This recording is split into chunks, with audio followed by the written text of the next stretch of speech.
Hello, everyone, and welcome to the first episode of the Today in Titletown Podcast. My name is Griffin. You can follow me on Instagram and Twitter at AllDayPackers. I'm joined today by my co-hosts Bron and Mason. How you doing, Bron? I'm doing great. You can follow me on Instagram at Lambo Leapers. All right, Mason, how you doing? I'm doing great as well. You can follow me at Packer Post on Instagram and Twitter. Okay, this is the first episode of our podcast, obviously. We're all three Packer pages on Instagram. We're just giving this a shot. Not sure how it's going to go, actually. So the first thing we want to go over is the Packers are 2-0 right now. Feels good. Feels good. We're undefeated. One of the only 7 or 8 undefeated teams in the league right now. One of the only 5 in the NFC.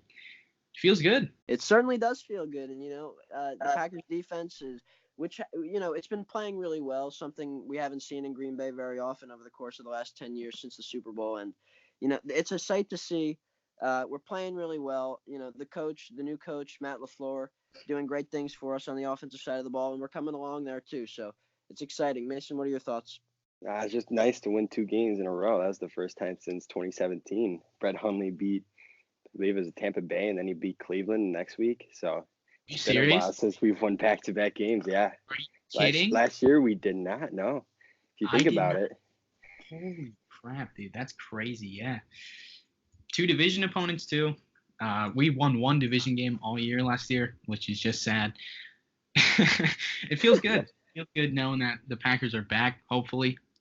The offense, not quite where we wanted it to be, but around where we expected to be, any reasonable person at least. It got better. Week 2 against Minnesota. Week 1, it was it was atrocious, actually. It was hard to watch. But week 2, we came out the gate swinging. We got up to an early lead, 21-0. Offense was rolling. Kind of fell off after the after the first quarter, really. But we're hoping as the weeks go along, Matt, LaFleur, Aaron, the whole offense can come together as a unit, pick it up, and get going. It was huge to get, the 2 division wins. I mean, that puts us in a prime position, late in the season when we're coming down to who's going to win the North. It's going to put us in a great position to end up, on top. And the offense, the thing about the offense is everybody realizes that, 2 weeks in, we're not going to be coming out against 2 of the top 10 defenses in the NFL, coming out like scoring 40 points a game. I mean, it's a process, and it's going to be a process that's going to take about a month, maybe even, 6 more weeks until we are really on the track that we want to be on the offensive side of the ball. And I mean, just the fact that we came out and flashed those 21 points, against the Vikings at Lambeau with the crowd, it's a great starting point for where we want to be, later in the season when we're making that playoff push. Hopefully we have a lot of wins under our belt already, so when it comes time we got to get some wins to get in the playoffs, we don't have to, do a lot to get into that position that we need to be. Yeah, for sure. And for the first time in I don't even know how long, we've been able to go through these rough patches on offense because we know we have a defense. We haven't had that in so long. It feels nice to know that Aaron doesn't have to be Superman. The offense doesn't have to score on every single drive. It's just nice to have a good defense that you can rely on. Yeah, and if you look at the defense last year, we had Clay and Nick Perry rushing the edge, and now we got the 2 Smith brothers, and it's insane how much of an upgrade it is. And not having Kentrell Bryce, and I couldn't even tell you who the other safety was. It was HaHa for the first half of the game. Now we got Amos and Savage. Our defense just looks totally revamped, and it's insane how good they're playing. The energy too. All those guys, Amos, Savage, especially Smith, they all bring this energy to the defense. It's like it felt like complacent in years past, where it was like the defense, just like it. They all look scared in a way. Like Kentrell There was no expectation that the defense was going to be the side of the ball for the Green Bay Packers. It was always, we're going to ride the coattails of Aaron Rodgers. Not advertently, but it was always like, okay, this is Aaron Rodgers' team, but this defense, the energy from Jair, Kevin King, Adrian Amos, Preston Smith, Zadarius Smith. It's all about being the defensive team, being a top 5 defense. It's all about the defensive side of the ball in Green Bay right now. And as a fan, especially, like I know for me at least, it was like when the defense came on the field, my thought was, let's just get a stop. Get a stop, please, you guys. Let's get Aaron back on the field and score points. Now I'm excited to watch the defense. When we punt, when we get good old JK out there, I'm excited to see all the guys come on the field, man. Because they're good players. They make plays everywhere. We can get turnovers now. Now it's like when the big moments come, you want your defense in there because they're going to get a big turnover and change the game and get Aaron Rodgers the ball back in a position to win. Yeah, and like especially the Bears game, when the offense was doing nothing, I didn't even care because the defense is just so much fun to watch. You got the 2 edge rushers who are in the backfield almost every single play. You got pass breakups everywhere. Almost every completion is some kind of play on the ball or a tackle for loss or something like that. It's just so different, and it's nice to have a defense. I mean, and the offense, it's not looking bad. It's doing its job. We're winning games. I mean, the fact that we're able to win these games while we're in that transition period on offense, it's great for us because when it comes time where the offense is getting going and heating up, the defense is going to be at its best, the offense is going to be at its best, and we're going to be facing teams like the Chiefs, like the Chargers late in the road stretch, which is going to come later. We're going to have a 5 out of 6 road stretch, like we're having a 5 out of 6 home stretch right now. It's going to be big when we're playing at our best against the teams that we have to face and beat. Yep. Yeah. We just got to replicate what we did in the first quarter against Minnesota. I just kind of think Mike Zimmer kind of figured us out, adjusted things on defense, and, turned into a defensive battle. Definitely. I mean, you got to give – Mike Zimmer, one of the best coaches in the league, one of the best defensive minds in the league. He's not going to let us score that many points that many times in a row without making some kind of adjustment. And the players on the Minnesota Vikings defenses, they have at least a top 10 defense, similarly to the Chicago Bears. And in a division game, the teams know each other well, and adjustments are going to be made, and it's hard to run up the score like that on divisional opponents anyway. The schedule really did us no favors at all. Like you said, 2 division opponents, 2 top 10 defenses back-to-back. And we don't really get a break week 3 either because we got Vic Fangio coming to Green Bay, who has been on the Bears for a number of years. And now he's in Denver, head coach of the Broncos. The defense, not what it used to be personnel-wise, but they still got a lot of good players on that side of the ball. And it's going to be another really tough test for Matt LaFleur and just the offense as a whole. The Broncos losing their first 2 games, they don't look like a great team right now. But, they came out and played the Chicago Bears really well. And Joe Flacco, at the end of the fourth quarter, went down the field on the Chicago defense, scored that touchdown, and nearly won the game if it weren't for a last-second field goal by Chicago. So, you have to think you can't look over the Denver Broncos because, 1, they've got a great defense. 2, they've got the head coach who knows the Packers like the back of his hand, Vic Fangio. And 3, they've got the Super Bowl winning quarterback, Joe Flacco. And they've got offensive personnel like Philip Lindsay and Emmanuel Sanders, who are still great players in this league, and they can take over a game at times. So we have to definitely moderate the idea that this team isn't someone that can come into Lambeau and beat us. We have to make sure we're on our A game. Yeah, and honestly, they should have beat the Bears. I don't know how they got it. How they caught the ball with 1 second and got the timeout off. I didn't understand that. Roughing wizardry by the head coach to be able to call a timeout with 0 seconds left. Yeah. And the roughing the passer was. Not to mention the roughing the passer because It reminded me of another week 2 game in 2018. Yeah, and their defense is still the heart and soul of that team. It's not what it was in 2015 when they won the Super Bowl, but they still got a lot of good players. And Vic Fangio is obviously a great coach who has given the Packers trouble in years past with the Chicago Bears. So just look at their pass rushers. They've got Nick Chubb, Sean Miller on the edge. Yeah, probably that's quite the duo right there. One of the best tandems in the league, if not the best. Surprisingly, the 2 of them have zero sacks this year, which is crazy. But I don't think we should. I don't think that means anything because they're still applying pressure. They're still great players.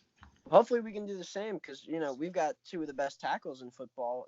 On the left side, we'll have, I'm sure Bakhtiari most of the time will be taking on Chubb, and Miller will go up against Brian Bulaga, who's had, actually, Brian Bulaga, probably one of the best offensive players for the Packers so far. I mean, his veteran presence on the line has just been extraordinary for us so far, and he's faced two tough challenges, on the Chicago pass rush and the Vikings pass rush. Yeah, Balaga's gone up against Daniil Hunter and Khalil Mack the week before that, and he has played out of his mind.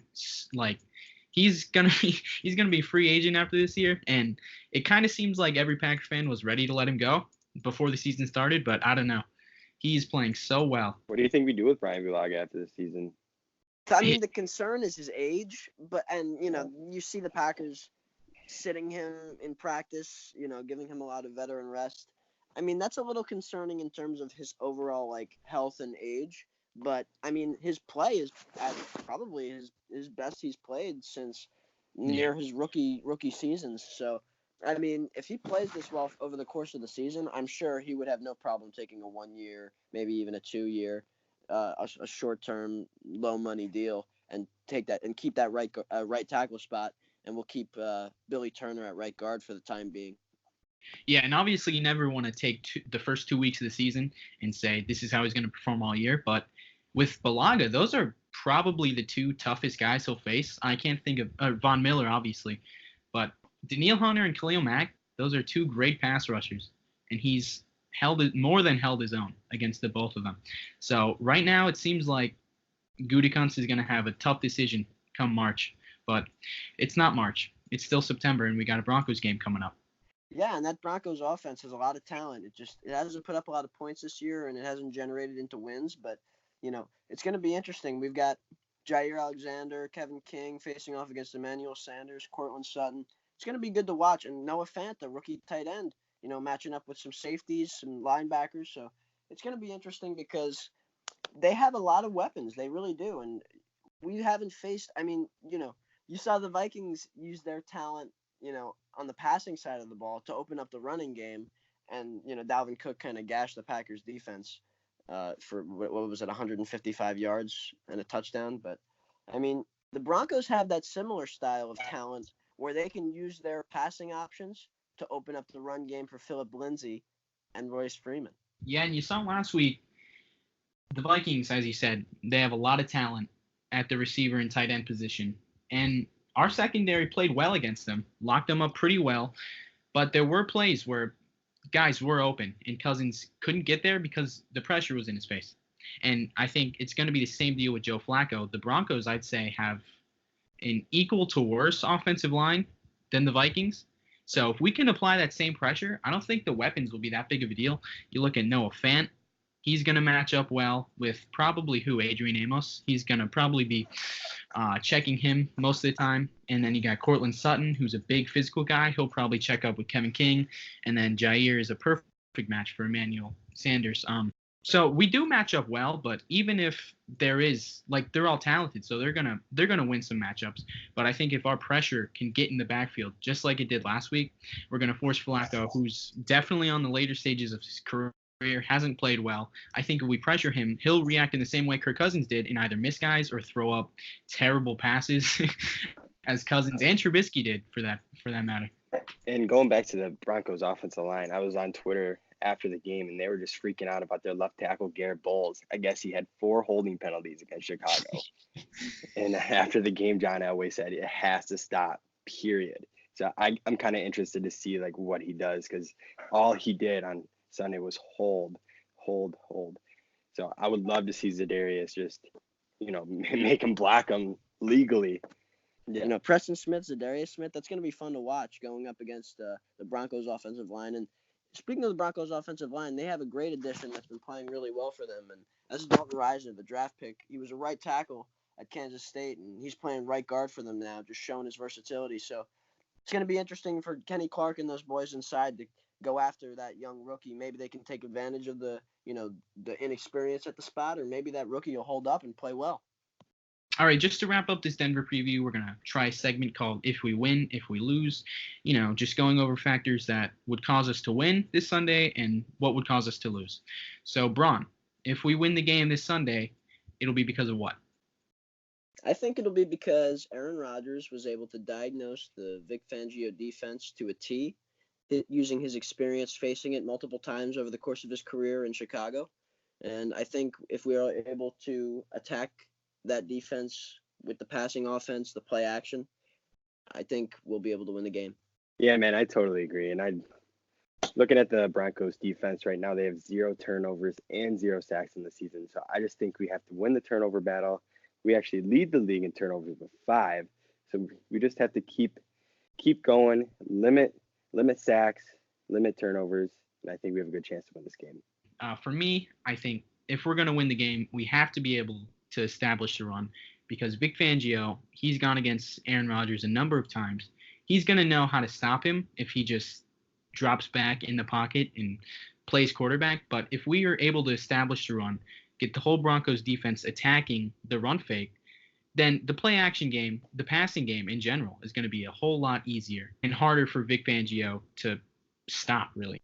And speaking of the run game, guys, did you guys see that Matt LaFleur kind of wanted to even out the carries between Jamal Williams and Aaron Jones? That's going to be interesting because, the Packers fans have been calling for Aaron Jones to get more carries over the course of the last 2 seasons. And, after this is the most carries he's ever gotten in his career. And Mm-hmm.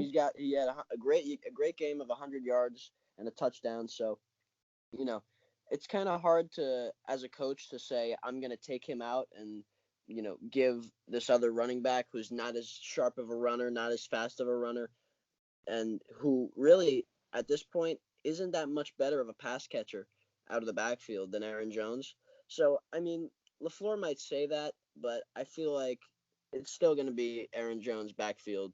Yeah, I don't know. I know a lot of fans naturally are going to react negatively to what LaFleur said about splitting up the carries. But I think Jamal, he had a good game on Sunday. He's kind of fit for this offense. He's a one-cut runner.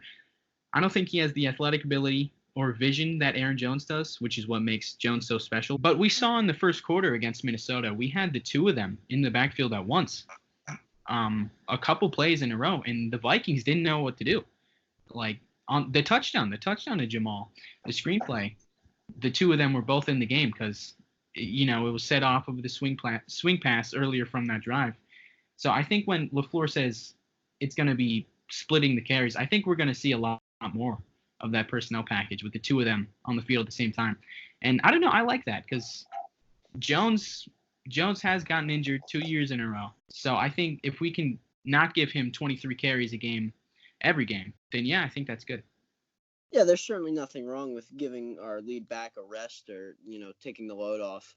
And I think Jamal really is the perfect complement to Aaron Jones. He's pretty much everything that Aaron's not, and they also share some qualities too. Like, they both can make that big run once in a while, and they both can catch out of the backfield. So, that's what the great thing about having those 2 guys is because they can both, one of them can get, like Aaron Jones can get those 20 carries, 15 carries, on a certain occasion, and Jamal Williams can come in, give Aaron Jones a spell and pick up right where Aaron Jones left off, and that's the beauty of this offense. All right, so if we were to lose this game against Denver, it would be because of what? I would honestly have to say it would probably be on the defensive side of the ball. We've seen the offense only put up 10 and 21 points so far, and obviously those 21 were within 16 minutes of one game. So if our defense isn't able to hold them, let's say 24 points, and our offense isn't able to get going, I think we might lose this game. And for me, it'd have to be those 2, fierce pass rushers on the outside for the Broncos, Bradley Chubb and Von Miller.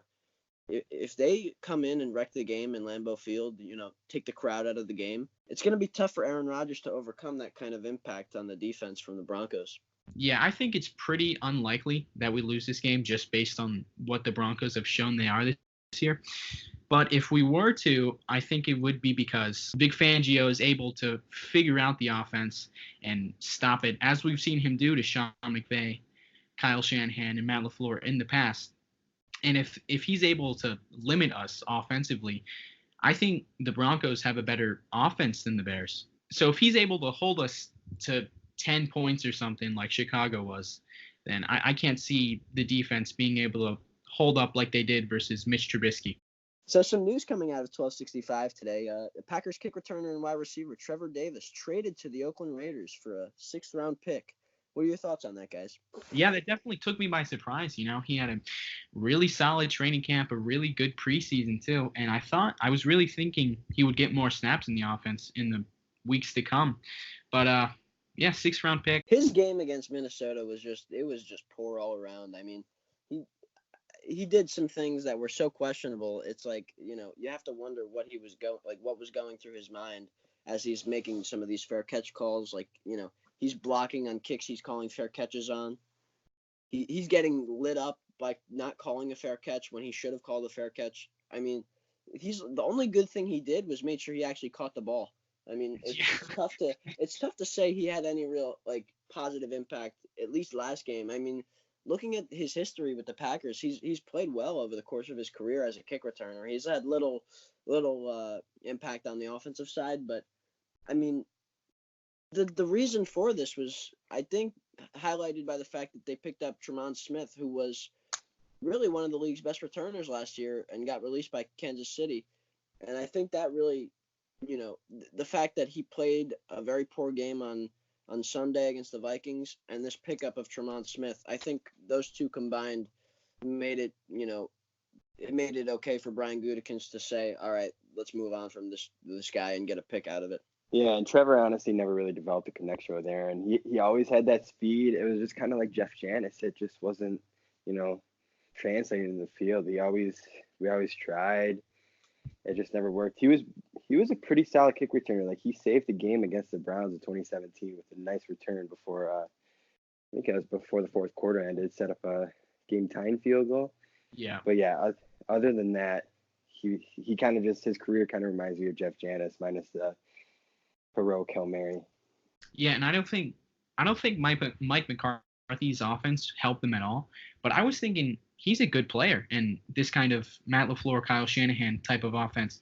We're always trying these end arounds. I think we've tried at least 3 this season, and they've all been blown up. I feel like Trevor Davis was kind of made for those plays, kind of made for those jet sweeps. And, these first 2 weeks, we've seen probably 40% of what LaFleur's offense is really about. And so I think there are going to be a lot more jet motions like that as they continue to work on them. I've been thinking all week that Trevor Davis is going to see more playing time and be on the field for plays specifically like that. I think Darius Shepard might take that spot now. I mean, he's got that speed. He's like a slot receiver type, that Trevor Davis really isn't. He's that burner on the outside, but I think Shepard sees the field, and I think he's not inactive on game days anymore. I think he sees the field, which is going to be interesting because he's got a similar, not as fast, but a similar speed. He's laterally quick. He's got a great route running, ability, which Trevor never had in the offense. He didn't have that route running ability. He had the speed, but I think Shepard, although he isn't as fast, he has the route running. So hopefully he can, not only contribute on the passing side of the ball, but he might get some of those end arounds as well. Despite his struggles returning kicks, Trevor Davis was an excellent gunner for the Packers on special teams over the course of his career, and that's something that really never wavered. And that's going to be interesting because we don't really have that guy that can come in and replace him, on special teams covering kicks. So yeah, that's going to be the one part where, the Gutekunst might have some regret when it comes down to our special teams play. But overall, I think the trade made a lot of sense because Gutekunst is able to get a pick and plug a returner right into the fold. Also, Darius Shepard might return some punts now, too, which is going to be interesting. Yeah, I'm pretty sure Trevor Davis was a 6th-round pick, so we kind of made dividends there. He was a 5th-round pick. Was he a 5th-round pick? Which still isn't bad, Yeah, that's definitely. I mean, 3 years of service and get a pick right back. That's not bad at all. Yeah, that's not bad. Yeah, good trade. We weren't going to re-sign him next year, so that's an extra pick for us. Yeah, it kind of felt like he was on the team a lot of years just because of his special teams ability, which I don't really like keeping players just for special teams, but I really did think he was going to get. I thought he was going to shine in Matt LaFleur's offense, but Tyreek Hill was picked 2 picks after Trevor Davis. That's embarrassing. Yeah, Mason, you have a lot of facts that you can just spit out. That's pretty cool. Thanks. Like Josh Jones, Juju Juju Smith-Schuster got picked right after him. And Alvin Kamara right after that. And Alvin Kamara. That's pretty nice. Obviously, T.J. Watt. I hate that. I hate when people say the T.J. Watt thing because Kevin King we needed a corner. We had Ladarius Gunner starting. We needed a corner. It's easy in hindsight, but that was a good pick. Hey, let me tell you, Ladarius Gunner, I don't mind him as my fourth corner. Yeah, I mind him covering Julio Jones. In the NFC Championship. How could we? That was where does nobody go? Hey, let's trade for a corner, guys. We're in the NFC Championship. Maybe we're going to get into the playoffs. Maybe we should trade for a corner while we're at it. Who are our corners going into it? Did anybody get hurt? Going into the season? I mean, we had Randall. Yeah, I know. But he was coming off of a terrible year. 2016. He was terrible that year. Dude, I mean, Demarius. The weird thing about him was like. I mean, and every player we've ever drafted in the secondary, like in the Ted Thompson era, basically. I mean, recently. It's like all these guys are so inconsistent. It's like every single player we've drafted, I feel like, is literally just like 1 week they're like, top 10 safety, top 10 corner, and then the next week they're like one of the worst, like shouldn't even be starting in this league. Who was our other corner, though? It wasn't Randall and Gutner to start the season, was it? We had Rollins too. I think he was. Rollins, dude, he was like starting for us at one point, and we thought he was really good. Year, it's full of developmental players. Dude, first round pick, second round pick, gone. Josh Jones, second round pick, gone. Ha Clinton-Dix, first round pick, gone. Morgan Burnett, he was like. Yeah, how many years in a row was it that we took a defense? It was like 4 out of 5 years. And none of them are here now except Darnell. Yeah. 14 we took Ha. 15 we took Randall. 16 we took Kenny. 17 we took Kevin. 18 we took Jair. That's our last 3. So that's 4 to 5. I'll take it. Yeah, that's. and multiple second round picks on corners too. Yeah. Dude, our second round luck has been terrible apart from Adams. Yeah. Our second round luck used to be insane. Nick Collins, Greg Jennings, Jordan. Yeah. And the defensive back thing, we missed on so many defensive players in years past. And so right now we have a great defense, obviously. And when it boggles my mind that people want to trade first round picks for Minkah Fitzpatrick or Jalen Ramsey. It's like we finally have these core players that we can build around, that we can rely on. Why do you want to waste more top round picks on just more core players? We have enough right now. We went so many years without focusing on offense in the draft. And it's why our offense is like lagging behind talent-wise compared to the rest of the league. Because we focused on defense for how many years in a row? So I think it's time now we focus more on O-line or wide receiver or tight end in the first couple rounds. All right, just to wrap up the pod, we're going to do a little segment we call Quick Hitters. Just quick questions, quick answers. So my quick hitter for you guys is, do you think Devontae Adams will get over or under 100 yards against the Broncos and Chris Harris Jr.? Give me the under. I think he has one of the games where he gets like 60 yards, but gets a red zone touchdown. Yeah, honestly, the same. I'm thinking like 85 yards and a touchdown. No touchdowns yet for Devontae, which is weird. Yeah, no. He'll get one this weekend for sure. Yeah, there's no way he goes 3 weeks without a touchdown. If Aaron doesn't throw for 250 yards, do the Packers win? Yes. I think it's better if he doesn't throw for 250. I think we really got to lean on the ground game this week. I mean, we did just win 2 games where he barely threw over 200, so it's hard for me to say, no, I don't think they'd win. But, I mean, I'd like to see him throw for, like, probably 300 yards and maybe get at least 3 touchdowns. That'd be nice to see from Rodgers, who, the last 2 years hasn't had statistically, exciting years. But I'm going to say, yes, we can win with less than 250 yards. We're all waiting for the breakout game for the offense. I think it's going to come next week against Philly. I think it's all going to start. That would be convenient. It would. Prime time, Thursday night. Everyone's watching. Good game. Against a big NFC team who's going to be one that we're going to have to contend with come playoff time. Yeah. Did you see the thing on Twitter? It's like going back to week 1 of last year, Philly's every top number 1 wide receiver that Philly's played has crazy days against them. I think that's when Devontae has his breakout game of the year. Aaron looks like Aaron Rodgers. The offense starts clicking. This week, I think it's going to be more of the same, but defensive victory.